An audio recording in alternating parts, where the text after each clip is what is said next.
Hello, hello, hello. Sorry, a bit of a funny angle from me today, but I'm here live at 11:45, and today is for you if, as a business owner or as somebody who needs to present important information, products and services, or anything about your business. Today is all about: are you out of sight?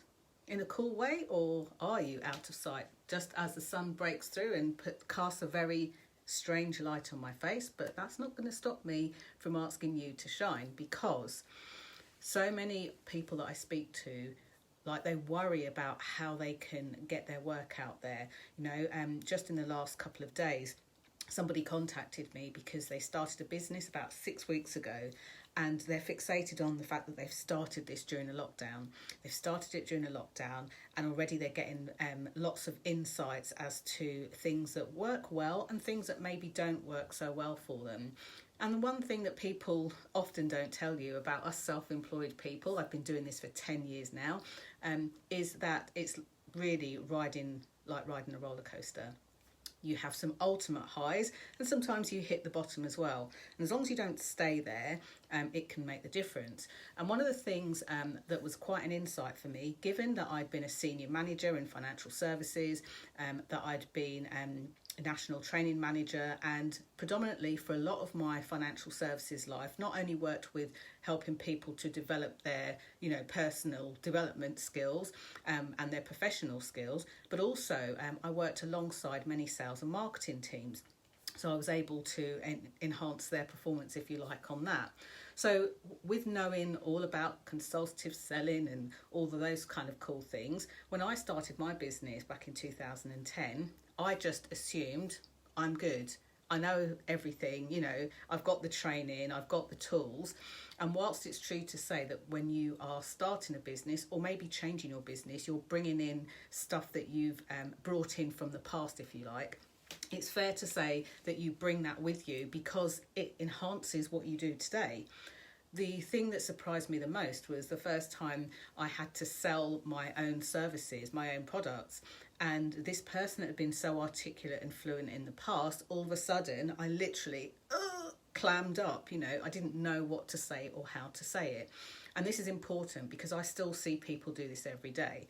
Now, the way in which you might be presenting your products and services might not be where you find yourself kind of stuttering over the price, for example, or stuttering over your services. But what I do see is people practicing a lot of invisibility.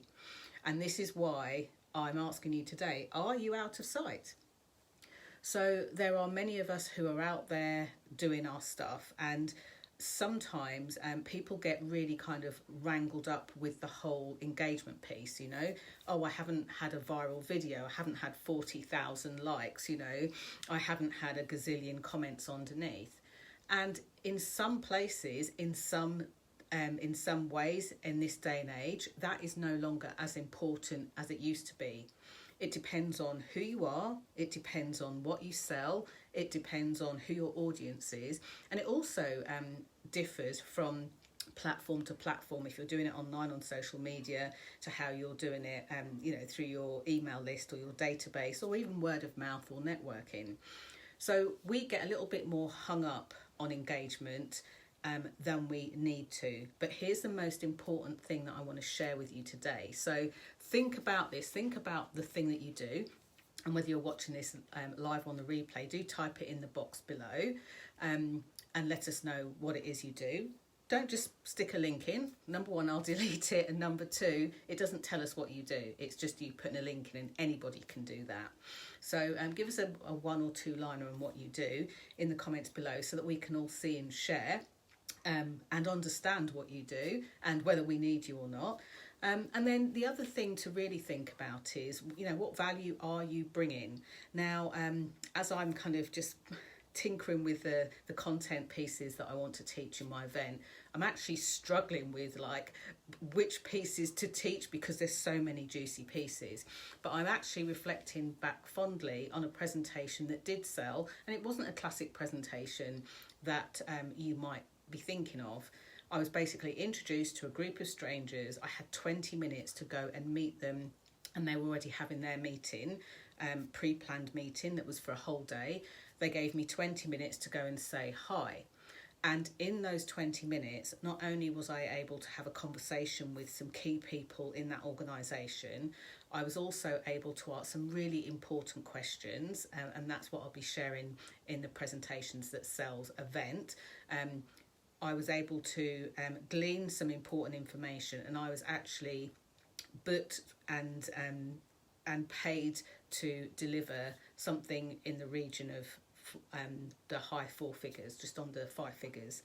So this was really, really helpful for me and beneficial for me to know that not only what I teach to my clients, what I share online, and what I share in my live events really does work. Because it hasn't just worked for me. I was also thinking fondly of a client who I'd given some tips and bits and pieces to, who was able to make high five figures again with their particular presentation. But their presentation wasn't a formal, I'm going to show you the PowerPoint, I'm going to pitch at you. It was very, very conversational, and it's the reason why I love teaching private clients the conversational closes or conversational closes. Last year I taught just a thin slice of it in the travel industry a few times, and was actually cited in the travel trade press as well for doing so. I've also taught it to events companies as well. I've also taught it to private clients, marketing managers, all sorts of different people, including us one-man band businesses, because it's highly effective. You don't have time to spend years and years studying like an MBA so that you can glean the pieces out of that. Pay all of that money and then not be able to do anything with it. What you need is to be not to be out of sight. So visibility and engagement go hand in hand. You can't engage with your ideal people. You can't engage with your ideal audience. You can't even engage with your ideal clients if they don't know that you're there. They don't know that you're out and about. You can't engage with the people who you want to work more with if they don't even know you're there. And particularly for those of you professionals who are working more fragmented, you are working more from home, you're doing a lot more stuff over video, you can't even, and this isn't even down to promotions and pay rises, this is down to forming and keeping really great relationships. You can't even do that if when you do show up for a Zoom call, you don't switch your camera on. I know it sounds silly, and I know it sounds like, well, I'm there, they can tell I'm there, there's my name. This is another way that many professionals are hampering their ability to raise their own profiles right now.